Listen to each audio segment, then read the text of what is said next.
11절까지 말씀 교독하겠습니다. 이때 예수께서 갈릴리로부터 요단강에 이르러 요한에게 세례를 받으려 하시니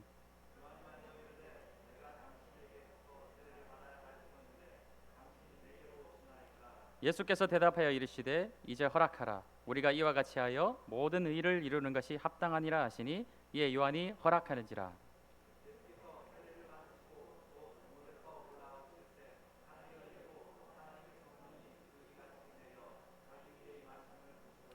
하늘로부터 소리가 있어 말씀하시되 이는 내 사랑하는 아들이요 내 기뻐하는 자라 하시니라.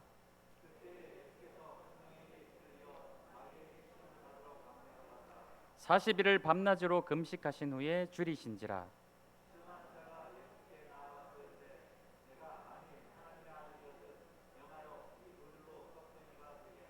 예수께서 대답하여 이르시되 기록되었으되 사람이 떡으로만 살 것이 아니요 하나님의 입으로부터 나오는 모든 말씀으로 살 것이라 하였느니라 하시니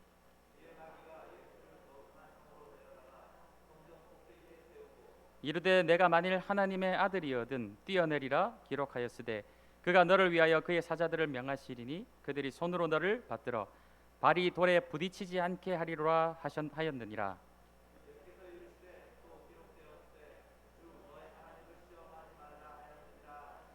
마귀가 또 그를 데리고 지극히 높은 산으로 가서 천하 만국과 그 영광을 보여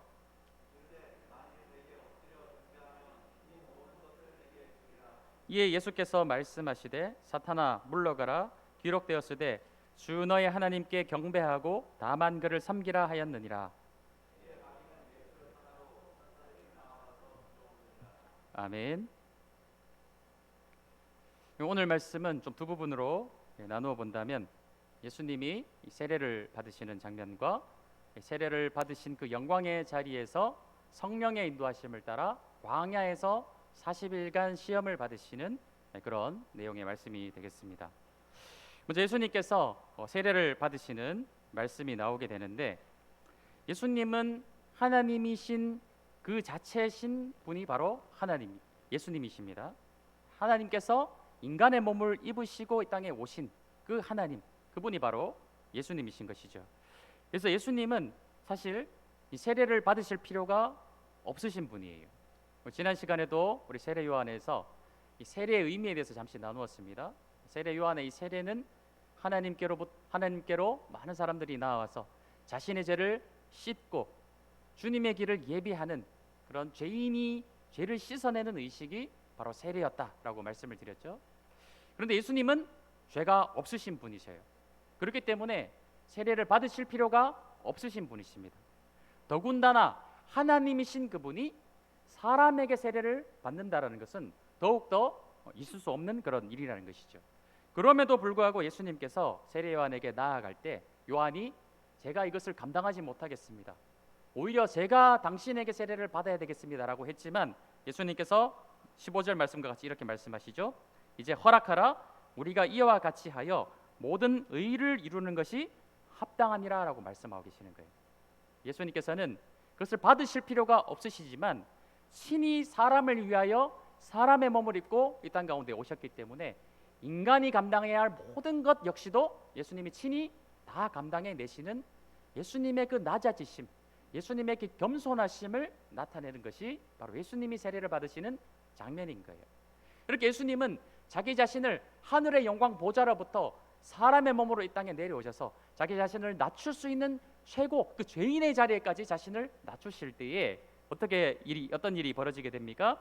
16절 17절 말씀과 같이 하늘로부터 성령이 비둘기같이 예수님의 머리 가운데 임하시게 되고 또 하늘로부터 소리가 나서 이르되 하나님의 음성이 들리는 것이죠. 이는 내 사랑하는 아들이요 내 기뻐하는 자라. 그 영광된 수많은 사람들이 지켜보는 앞에서 예수님은 하나님의 아들로서 하나님께로부터 인정받으시는 그런 영광된 자리가 나타난다는 것이죠. 우리도 예수님의 제자로서 오늘 아침에 우리 어린이 예배 때 우리는 다 예수님의 꼬마 제자입니다 이 말씀을 나누었어요. 예수님의 제자라는 말이 얼마나 영광되고 아름다운 단어입니까? 그분의 길을 따라가는 자, 그분의 길을 이어가는 자, 그것이 제자라는 의미가 아니겠습니까? 우리도 그분의 발자취를 따르는 제자라면 예수님이 가신 그 길, 낮아짐의 길, 겸손의 길, 그 길을 따라 나아가게 될 때 세상은 우리를 들어 너희들이 과연 하나님의 아들이구나, 그 앞서 하나님이 우리를 바라보시며 너희는 내 사랑하는 아들이고 내 기뻐하는 자다, 이렇게 말씀해 주시지 않을까요? 그분의 길을 따라가시는 귀한 성도님들의 삶이 되시기 원합니다. 그렇게 영광된 자리에서 하늘로부터 하나님의 영광된 음성이 들리고 성령이 비둘기같이 임하시는 그 삼위 하나님이 나타나는 그 영광된 자리에서, 그 영광의 자리에 서게 되었을 때 우리가 일반적으로 생각하는 것은 무엇일까요? 영광된 자리에 서게 되면 세상으로 우리가 나아가서 세상에게 아주 높은 영광된 그 영향력을 나타내게 될 수 있을 것 같은데, 그 고지를 점령하게 되면 거기로부터 얻게 되는 그 영향력을 가지고 세상에 하나님의 영광을 막 드러내게 될 텐데, 그런데 4장 1절 말씀 보십시오. 그때에 말씀하고 계시죠. 예수님이 세례를 받으시고 영광된 그 순간에, 그때에 예수께서 성령에게 이끌리어 마귀에게 시험을 받으러 광야로 가셨다라는 거예요. 우리가 그 영광된 자리에 섰다라는 것은, 그것은 곧 무엇을 의미합니까? 세상 사람들이 다 우러러보고 인정해주는 그런 영향력을 나타내는 그 자리에 서게 될 것 같은데, 하나님은 예수님을 광야로 인도하셨다. 이것에 대해서 우리는 주목해 볼 필요가 있다라는 것이죠. 예수님이 가신 길은요, 그런 길이었던 거예요. 우리가 생각하는 그 영광은, 하나님의 영광, 예수님의 그 영광의 길은 세상이 생각하는 영광의 길과는 반대의 길이라는 것을 꼭 기억하십시오. 우리가 주님의 길을 따른다라는 것은 고난의 길이, 생명을 얻는 일은 정말 목숨을 바쳐야만 감당할 수 있는 일이라는 사실. 교회가 가야 되는 길은 어떠한 길일까요? 세상이 다 인정해주고 우러러봐주는 그런 그 세상이 생각하는 영광이 아니라 주님이 가신 그 길, 그 고난의 길, 그 십자가의 길을 교회가 감당하게 될 때 하나님이 교회를 바라보시며 너희들은 내 사랑하는 아들이고 내 기뻐하는 자다, 이렇게 말씀해 주시지 않을까요? 그것이 우리 교회들이 감당해야 될, 하나님의 아들들이, 예수님의 제자들이 감당해야 될 그 길, 광야의 길이라는 것을 기억하시면 좋겠습니다. 예수님께서 40일을 밤낮으로 금식하셨어요. 광야에서 시험을 받으셨죠. 왜 광야였고 왜 40일이었을까요? 계속해서 말씀드리지만 이스라엘이 실패하였던 것들, 인간이 실패한 역사를 예수님께서 친히 계속해서 감당해 나가시는 거예요. 실패했던 출애굽의 역사를 예수님께서 다시 애굽에 들어가셔서 재출애굽하심으로 그것을 감당하셨고, 광야에서 40년 동안 하나님께 거역했던 그 이스라엘의 역사를 감당하시기 위해서 예수님은 다시 광야로 나아가셨어요. 그러면 왜 40일일까요? 이스라엘 백성들이 출애굽을 하였습니다. 가나안 땅에 정탐꾼을 보내게 돼요. 여호수아와 갈렙으로부터 12명의 정탐꾼들이 가나안 땅을 다 정탐하고 돌아오게 됩니다. 여호수아와 갈렙 외에는 모든 사람들이 저 가나안 땅의 백성들은 거인들과 같은 그런 아주 강대한 족속들이라서 우리는 그들에게 메뚜기와 같다, 다 밟혀 죽게 될 거다, 막 이야기를 하니까 온 백성들이 울고 불면서 원망하며 모세를 원망하고 하나님을 원망합니다. 그때 하나님께서 나타나셔서 이스라엘 백성들에게 말씀하시죠. 너희들이 40일 동안 그 가나안 땅을 정탐하고 와서 한 말이 하나님을 거역한 말이었다. 민수기 14장에 나옵니다. 한번 보십시오. 40일간 정탐하고 와서 악한 말로 하나님을 거역하였기 때문에 40일 하루를 1년으로 쳐서 40년 동안 너희들을 광야에서 다 죽게 하겠다라고 말씀하셨던 거예요. 그래서 예수님은 그 이스라엘의 실패한 역사, 광야로 나아가셔서 40일 동안 금식하시면서 그 인간들의 실패를 하나님의 승리로 만들어 가시는, 그 인간의 실패를, 인간의 거역을 하나님 앞에 순종하심으로써 감당해 나가시는 예수님의 모습을 우리가 본다라는 것입니다. 한번 좀 표를 띄워주시면, 글자가 제가 최대한 크게 하느라 이 주보에 실어드리려고 했더니 또 자리를 너무 많이 차지해서 이렇게 표로 한번 좀 띄워드렸습니다. 표를 보시면 왼쪽 편이 제 기준으로 왼쪽 편이 하와이고 가운데가 예수님이시죠. 그리고 마지막 부분에 보면 우리라고 되어 있고 요한일서 2장 16절 말씀이 인용되어져 있어요. 무슨 말씀이냐면은 세상에 있는 모든 것들이 무엇이냐? 다 육체의 정욕, 이생의 자랑, 안목의 정욕이라고 되어 있어요. 자, 이것을 비교하여서 한번 보도록 하겠습니다. 사탄의 어떤 유혹의 방법이에요. 사탄이 어떻게 인간을 시험하느냐? 먼저 뱀이 하와에게 찾아왔죠. 무엇을 가지고 유혹을 합니까? 하나님께서 먹지 말라, 먹으면 안 된다 한 것을 가지고 먹으라고 유혹을 하고 있죠. 자, 우리가 잘 알듯이 4장 말씀에 나와 있는 첫 번째 사탄의 유혹이 무엇인가요? 돌이 떡이 되게 해서 먹으라. 왜냐? 예수님이 40일 동안 줄이셨기 때문이에요. 그 육신의 정욕을, 특히 식욕을 채우라라고 유혹하고 있는 것이죠. 자, 돌은 먹을 수 있는 것입니까? 없는 것입니까? 먹을 수 없는 것이죠. 돌을 먹으려면은 거기에 하나님의 권능이 들어가야 되는 거예요. 돌이 떡이 되게 하려면 하나님의 초자연적인 능력, 창조의 질서를 어그러뜨리시면서까지 그것을 떡이 되게 하셔서 드셔야 되는 그런 상황인 것입니다. 자, 요한일서 2장 16절 말씀에 이 세상의 모든 것들의 첫 번째 중에 뭐예요? 죄 가운데 육체의 정욕이 있죠. 사탄은 이것을 가지고 인간들을 유혹하고 건드리는 것이에요.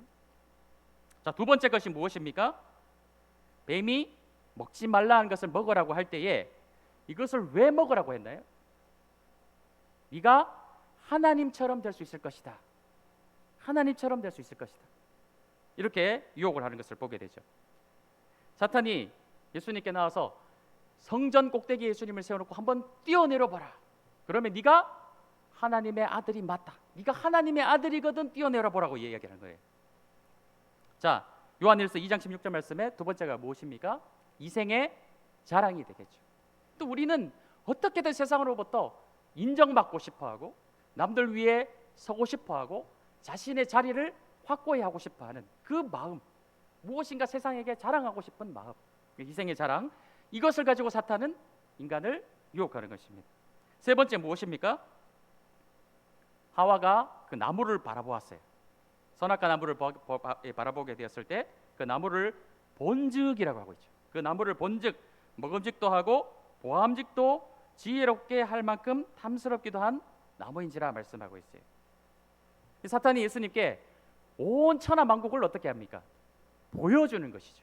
보여주면서 나한테 한번 경배하면 이 모든 것을 너에게 주겠다.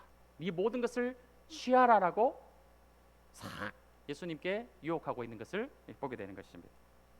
요한일서 2장 16절 말씀에 세 번째 것이 무엇입니까? 안목의 정욕인 거예요. 인간들이 다 무슨 죄를 짓냐 하면은 눈에 보이는 것, 탐스러워 보이는 것을 다 취하고 싶은 마음이 있는 것이죠. 약한 사탄은 그 마음들을 건드리는 거예요. 그래서 육신의 정욕, 내 안에 채우고 싶은 그 육신의 정욕을 건드리는 것이고, 어떻게든 남들보다 우월하고 높아지고 싶고 인정받고 싶은 그 욕구들을 사탄은 건드리는 것이고, 또 눈에 아름다운 것들, 취하고 싶고 탐스러워 보이는 것들을 보여주면서 사탄은 우리를 유혹하는 것입니다. 오늘 예수님께서 받으신 이 세 가지 시험은 정확하게 창세기에 나와 있는 첫 번째 인간이었던 아담이 당하였던 그 실패들을 예수님께서 어떻게 하시는 것이죠? 그래서 친히 감당하시고 순종하시고 승리하시면서 이겨내시는 그런 시험인 거예요. 단순하게 배가 고파서 야 먹어라 한 것이 아니었던 거예요. 단순하게 한번 뛰어내려 봐라 했던 것이 아니에요. 단순하게 경배하면 다 주겠다 했던 것이 아니라 바로 첫 인간에게 했던 똑같은 것을 두 번째 아담으로 이 땅에 오신 예수 그리스도께 동일한 방법으로 유혹하고 있다는 거예요.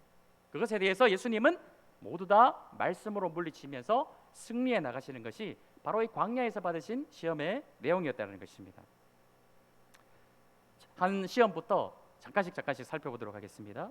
첫 번째 시험, 돌이 떡이 되게 하라는 시험으로 예수님을 유혹하고 있는 사탄을 보게 되죠. 40일간 금식을 한다는 것이 결코 쉬운 일이 아닙니다. 어떤 분들은 이 40일간 금식을 성공을 하셔가지고 그것이 참 하나님과 자기 자신 사이에 너무나도 친밀한 기간, 40일간 자신의 이 육적인 모든 정욕을 다 누르고 하나님 앞에 기도한 그 아름다운 시간들 잘 보내셔서 성공하신 분들이 있어요. 거기까지는 너무나도 좋은 일이죠. 그런데 그것을 왜 굳이 명함에다 이렇게 넣어가지고 이 40일 금식 기도를 뭐 한 번, 두 번 성공하였습니다. 이런 것들은 왜 넣으시는지는 모르겠어요. 이런 금식은요, 철저하게 하나님과 나 사이에 영적인 친밀한 교제의 기간인 것인데 그것을 명함에 넣고 자랑한다라는 것은 사실은 옳지 못한 그런 일이라는 것이죠. 예수님께서는 철저하게 자신의 장력을 누르시고 이 공생의 사역을 시작하시기 전에 하나님 앞에 자기 자신을 겸비하시고 낮추시고 겸손하게 보내셨던 그런 기간이에요. 육적으로 참 궁핍해지는 만큼 영적으로는 더 하나님 앞에서 온전하게 날이 서게 되시는 예수님의 모습을 우리가 보게 된다는 것이죠. 그런데 첫 번째로 시험합니다. 돌이 떡이 되게 해라. 그래서 이것을 네가 취하라라 라고 이렇게 이야기를 하는 것이죠. 좀 전에도 말씀드렸지만 돌을 갖다가 먹으려면은, 떡이 되게 하려면은 하나님의 신적인 능력, 초자연적인 능력이 거기 개입이 되지 않으면 돌을 떡으로 만들어 먹을 수가 없습니다. 예수님은 지금 무엇을 거부하시는 걸까요? 내 개인적인 육신의 정욕을 만족시키기 위해서 하나님의 권능을 사용하기를 거부하시는 그런 말씀인 거예요.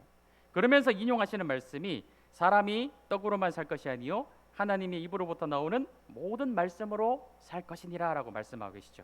자, 이 말씀은 신명기 8장 말씀을 인용한 말씀입니다.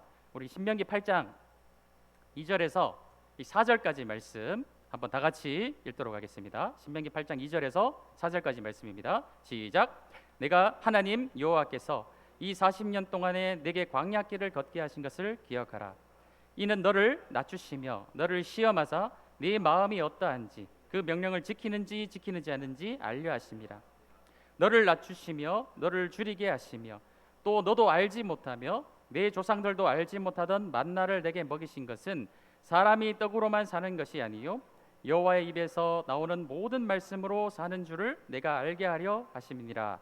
이 40년 동안에 내 의복이 헤어지지 아니하였고 내 발이 부르트지 아니하였느니라 말씀하고 있어요. 하나님께서 이스라엘 백성들을 40년 동안 광야길을 걷게 하신 이유가 무엇이냐? 이스라엘 백성들을 낮추시고 네 마음이 어떠한지 그 명령을 지키는지 지키지 않는지, 이 무슨 말입니까? 하나님께 순종하는지 순종하지 않는지 그것을 보시기 위하여서 40년 동안 이스라엘 백성들을 광야길을 걷게 하셨다라는 거예요. 지난 시간에도 말씀드렸죠. 광야는 어떤 곳입니까? 오직 하나님만 의지해야 되는 곳, 하나님의 공급이 없으면 살아갈 수 없는 곳, 하나님의 인도하심을 전적으로 순종하며 나아가야만 하는 곳이 광야라고 말씀드렸어요. 근데 이스라엘 백성들은 그 말씀에 순종하지 않아야죠. 늘 목마르다, 물을 달라, 먹을 것을 달라 원망하며 불평하였던 것이 이스라엘 백성들이었어요. 그럼에도 불구하고 하나님은 그 이스라엘 백성들을 먹이시기 위해서 어떻게 하셨습니까? 하늘로부터 음식이 내려오는 것은 창조 질서에 따른 일인가요, 아닌가요? 하나님께서 우리가 음식을 어떻게 취하도록 창조의 질서를 설계하셨죠? 열심히 땅을 갈구고 일구어서 거기로부터 나는 소출을 먹도록 하신 것이 하나님께서 원래 계획하신 창조의 질서였어요.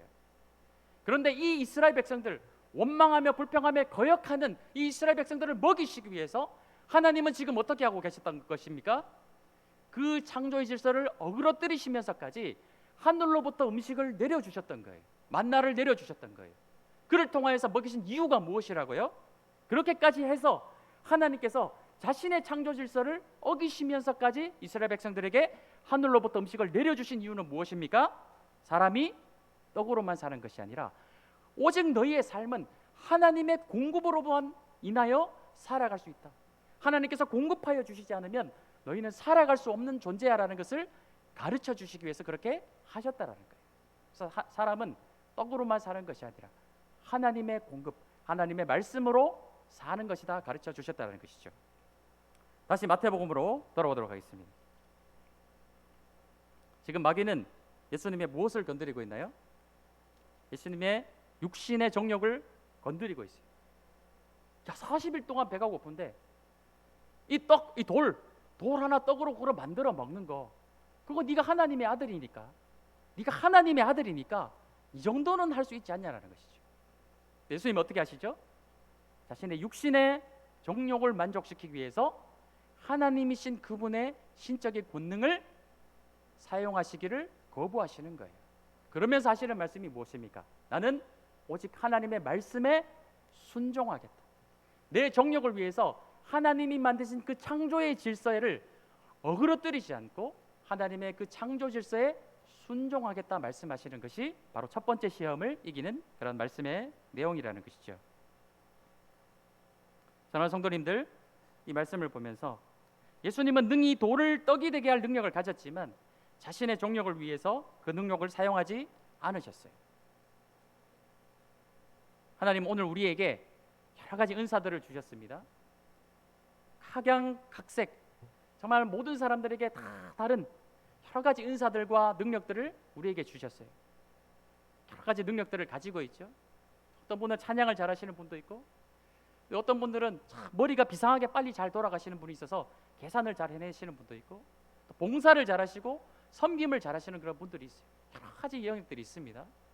우리가 꼭 교회에서뿐만이 아니라 세상에 나가서도 여러 가지 자신의 능력, 하나님이 주신 능력을 가지고 우리가 삶을 살아가고 있어요. 하나님이 주신 그 은사와 능력들을 어떻게 사용하고 계시나요? 어떻게든 나의 육신의 정욕을 채우기 위해서 하나님이 주신 나의 능력들을 그런 곳에만 허비하시듯이 사용하고 계시지 않습니까? 원래 하나님이 우리에게 은사를 주신 이유는 무엇인가요? 하늘 아버지의 뜻을 이 땅 가운데 이루어내기를 바라시는 것이 바로 하나님이 우리에게 주신 은사들과 능력을 우리에게 주신 이유라는 것이죠. 우리는 물론 우리의 배고픔을 해결하기 위해서, 우리의 육신의 연약함을 채우기 위해서 그것들을 사용해야만 해요. 그러나 온전히 그것들만 위해서 자신에게 주신 것들을 다 사용하고 계시진 않습니까? 오늘 예수님이 어떻게 시험을 이기셨는지 그 말씀을 잘 바라보시면서 하나님이 내게 주신 이 능력들을 어떻게 사용해야 될 것인가, 그래서 잘 한번 기억하시는, 생각해 보시는 그런 성도님들이 되시기 바랍니다. 두 번째로 예수님의 시험의 내용은 성전 꼭대기에 예수님을 세워놓았습니다. 그리고 또 이렇게 이야기하죠. 네가 만일 하나님의 아들이거든 한번 뛰어내려봐라. 그러면 천사들을 보내서 땅에 떨어지지 않도록, 네 발이 부딪히지 않도록 받쳐주지 않겠냐. 그런데 그 장소가 어디인가요? 성전 꼭대기에 세워놨다는 것이죠. 자, 성전은 무엇하는 장소입니까? 성전은 무엇을 하는 장소이죠? 하나님을 예배하는 장소예요. 하나님께서 영광 받으시는 장소가 바로 성전이에요. 그런데 마귀는 지금 예수님을 성전 꼭대기에 세워놓고 어떻게 하고 있습니까? 예수님을 시험하고 계시고 하나님을 시험하고 있는 거예요. 하나님이 영광을 받으셔야 될 그 장소에서 하나님을 시험하고 있는 마귀의 모습을 우리가 보는 것이죠. 여기에 대해서 예수님께서 물리치십니다. 7절 말씀에 주 너희 하나님을 시험하지 말라 하였느니라 말씀하고 있어요. 다시 한번 말씀드리지만 예배의 처소, 하나님께서 영광을 받으시는 처소는 우리가 그 목적에 맞게 하나님 앞에 나아가야 되지 않겠습니까? 예배 드리는 곳에 왔으면 예배해야 되는 거예요. 찬양하는 자리에 왔으면 찬양해야 되는 거예요. 그 다른 어떤 목적이 있으면 안 되는 것입니다. 근데 제가 청년부를 많이 하면서 그런 것들을 많이 보았어요. 새가족들끼리 와서 대화를 해보면 뭐 이제 사실은 예배 공동체가 너무 좋아서 찾아왔습니다. 또 이 교회가 너무 좋은 이름이 있어서 찾아왔습니다. 이런 이야기도 하지만 맨 마지막에 가서 솔직하게 자기 이야기를 하는 분들도 있어요. 사실은 우리 교회가 너무 작아서 결혼을 좀 해야 되는데 이 교회에 청년부가 많이 있으니까 여기 오면 좀 결혼도 좀 할 수 있을 것 같아서 찾아왔습니다. 또 여기 좀 사람들이 많이 모였기 때문에 너무 외로워서 여기 오면 좀 사람들을 많이 만나고 좋은 형제, 좋은 자매들과 교제를 할 수 있을 것 같아서 찾아왔습니다. 물론 그런 이유들도 물론 존중되어져야 되겠죠. 그런데 어떨 때는 그것이 주객이 전도되어져서 하나님을 예배하고 하나님께 영광 돌리는 일보다 교회에 오는 목적이 그것이 우선이 되는 그런 참 연약한 지체들도 있다라는 것이죠. 순서가 바뀌어 버린 것이죠. 어떤 분들은 그런 분들이 있어요. 대형 교회 오면은 사람들을 많이 만나니까 내가 사업장을 냈는데 내 영업을 위해서 인맥을 좀 많이 알게 되면은 또 보험하시는 분들도 있죠. 죄송합니다. 그런 분들 특정한 분들을 말씀드리려고 하는 것이 아니라 그것을 목적으로 가지시는 분들이 있다라는 거예요. 하나님 앞에 나올 때 하나님을 예배하는 목적, 하나님께 영광 돌리는 목적보다 그런 것들이 우선되는 분들이 있다라는 거예요. 그리고 기도할 때도 어떻습니까? 우리의 기도하는 목적이 무엇이에요? 하나님과 우리가 교제하는 것입니다. 나의 뜻을 하나님께 이루어 달라고 하는 것이 아니라 하나님의 생각이 그러군요. 하나님의 뜻이 이런 것이군요. 하나님의 뜻과 생각에 나의 생각과 나의 뜻을 맞추어가는 일이 바로 하나님과의 대화, 기도의 자리인 것이에요. 근데 우리는 늘 무엇을 하느냐? 내 생각을 하나님 앞에 주입하고 어떻게든 그것을 졸라대서 하나님께서 그것을 이루어달라 하나님을 늘 시험하고, 하나님이 이거 들어주시지 않으면 과연 하나님은 정말 살아계신가? 하나님은 내 기도를 듣고 계시는 분이신가? 의심하고 그런 연약함을 가진 것이 때로는 우리의 모습이라는 것이죠. 그래서 시험에 합격하게 해주십시오. 좋은 직장에 취업하게 해주십시오. 사업장을 냈는데 이 사업이 아주 잘 되고 번창하게 해주십시오. 성공적으로 결혼하게 해주십시오. 말씀 액자를 막 걸어놓고 내 시작은 연약하였으나 나중은 힘이 창대하리라, 이 말씀을 마치 부적처럼 걸어놓고 있는 그런 연약한 모습들도 우리 가운데 있다라는 것입니다. 그런데 우리가 연애를 다 해보셨지 않겠습니까? 또 만남을 가질 때 순수한 만남으로 이 사람이 내가 좋아서, 이 사람이 나를 사랑해서 나를 더 알아가고 나와의 만남 자체에 의미를 가지고 그 시간이 너무나도 의미 있는 시간이라서 그 의미 있는 시간을 가지려고 나를 계속해서 만난다면 그 사랑이 계속해서 유지가 되겠죠. 꼭 사랑의 어떤 관계뿐만이 아니라 친구 관계나 모든 인간관계도 다 포함되지 않겠습니까? 이 사람이 나를 만날 때 어떤 특별한 목적이 있어서가 아니라 그냥 내가 좋아서, 나를 만나고 싶어서, 나와 대화하고 싶어서, 나와 시간을 보내는 자체가 의미 있어서 나를 만나러 오는 것이 아니라 오랜만에 연락이 와서 야, 잘 지내냐? 한번 만나자 해서 만났는데 야, 내 좀 도와달라, 이거 좀 해달라, 이거 좀 빌려달라, 특별한 목적을 가지고 계속해서 만남을 가지게 된다면 어떻게 될까요? 그 만남은 참 어려운 만남이 되어진다는 거예요. 하나님은 우리를 사랑하십니다. 우리를 사랑하시기 때문에 사랑하시는 그 자체로 우리를 만나고 싶어 하세요. 내 사랑하는 아들이고 내 사랑하는 딸들이기 때문에 우리를 만나고 싶어 하세요. 근데 우리가 하나님 앞에 나아갈 때마다 다 특별한 목적이 있어요. 하나님, 좀 취업에 성공하게 해주십시오. 내 사업 좀 잘 되게 해주십시오.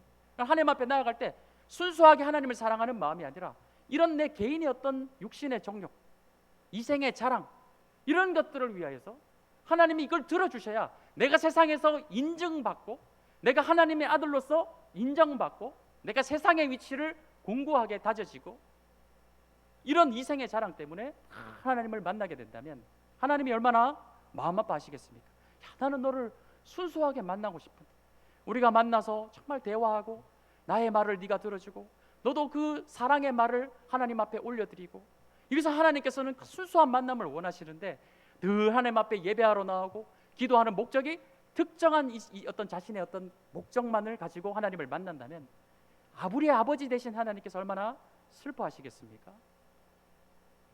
그런 만남을 가지지 않으시는 성도님들이 되셨으면 좋겠어요. 하나님을 만나실 때 순수한 사랑의 마음으로 하나님 앞에 나아가시고 예배하시는 그런 성도님들이 되시기 바랍니다. 세 번째 시험이 있죠. 마귀가 높은 산으로 예수님을 데려가서 천하만국과 그 영광을 보여주면서 내게 엎드려 경배하면 이 모든 것을 네게 주리라. 이 모든 것, 천하만국은 사단의 것이 아니에요. 모든 것이 다 하나님의 것입니다. 근데 사단은 지금 속이려고 하고 있죠. 이 모든 것들이 마치 자신의 것인 양 나를 한 번만 경배하면 다 주겠다라고 하고 있는 이 사탄의 모습을 우리가 본다라는 것입니다. 그런데 거기에 대해서 예수님께서 이렇게 대답하시죠.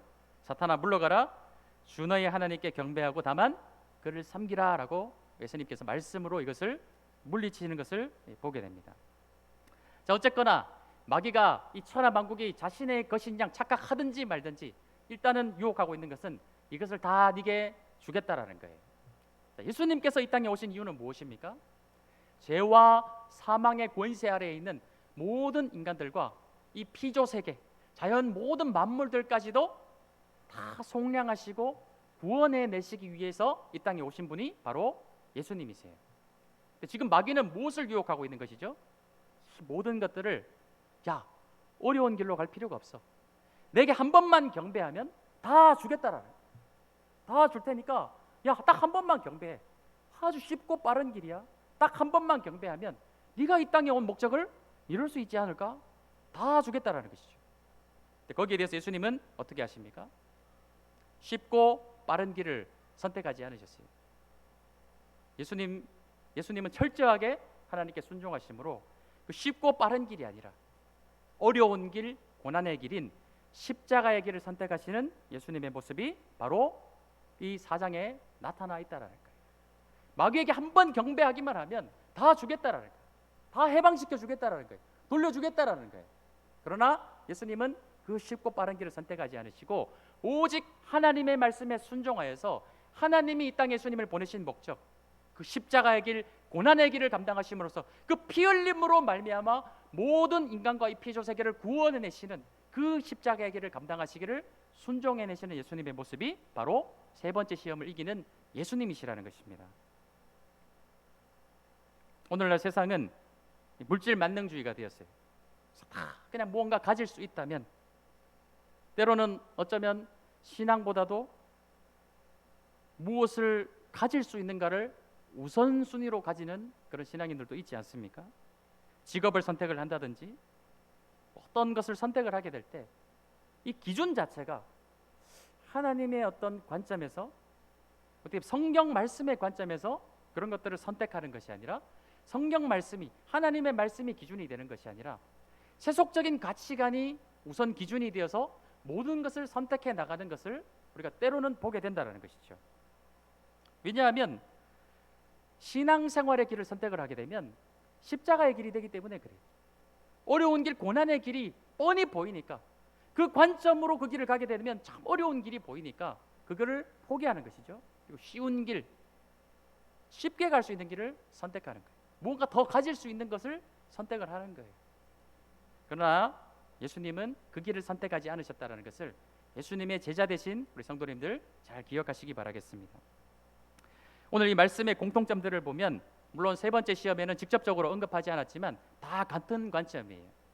세 가지 시험 가운데 계속해서 마귀가 예수님께 증명해내라고 하고 있는 것이 무엇입니까? 네가 하나님의 아들이거든 돌이 떡이 되게 해봐라. 네가 하나님의 아들이거든 한번 뛰어내려봐라. 끊임없이 네가 하나님의 아들인 것이 맞냐라는 것을 스스로 증명해내라고 요구하고 있어요. 예수님은 그것을 증명하실 필요가 없으신 분이시죠.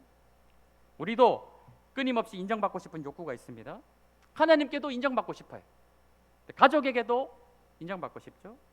친구나 세상으로부터 인정받고 싶은 욕구가 있습니다. 증명받지 못하면, 인정받지 못하면 열등감에 빠지고 질투하게 되죠. 열등감에 빠지고 질투하게 되면 다른 사람의 성공을 축복해 주지 못하게 돼요. 다른 사람의 성공에 대해서 저주하게 되고 잘 안 됐으면 좋겠고 그런 마음이 나오게 돼요. 축복이 아니라 저주의 마음과 저주의 말이 나가게 된다는 것입니다. 근데 하나님은 그런 우리들을 연약하고 부족한 그대로 그 자체로 사랑하셔요. 우리가 무엇인가 증명하지 않아도, 우리가 무엇인가 증명해내지 않아도 하나님은 우리 자신, 우리 연약한 그대로를 사랑하시는 분이 바로 하나님이십니다. 그러니까 무엇인가를 증명해내려고 하지 마세요. 40일간 금식하지 않으셔도 하나님은 우리를 사랑하십니다. 40일 금식을 3번, 4번 해내지 않아도 하나님은 우리 자체로 연약한 모습 그대로 사랑하시는 분이에요. 근데 끊임없이 우리들은 그 무엇인가 내가 하나님의 아들인 것을 증명해내려고 하고, 우리가 남들보다 앞선다라는 것을, 우월하다는 것을 증명해내려고 하고 인정받으려고 하죠. 그렇지 못하면 또 열등감에 빠져버리고 자존감이 낮아져 버려요. 근데 왜 하나님은 내 이 길을 아주 잘 인도해 주지 않을까? 왜 나에게 성공을 시켜주지 않을까? 내가 과연 하나님의 아들이 맞나? 또 의심하게 되고, 내가 정말 구원받은 자가 맞나? 의심하게 되는 것이죠. 근데 하나님은 우리가 무엇인가 증명받지 않아도, 증명해내지 않아도 우리 자신을 그 자체로 사랑하시는 분이 하나님이시고, 그런 연약한 우리를 위해서 아들 예수 그리스도를 이 땅에 보내시고 십자가에 죽기까지 그 사랑을 확증하신 분이 바로 예수님이시고 하나님이시라는 것이에요. 우리 하나님을 마치 사람처럼 조건적인 사랑하시는 분으로 섬기고 싶으십니까? 무엇인가 내가 증명하지 않으면, 나에게 뭔가 해주지 않으면 조건적으로 나를 사랑하시는 분, 인간처럼 우리를 사랑하시는 그런 하나님을 섬기고 싶으십니까? 우리 하나님을 그런 하나님으로 만들지 마십시오. 나에게 무언가 해주지 않으셔도 하나님은 그 자체로 우리를 이미 사랑하고 계시는 분이에요.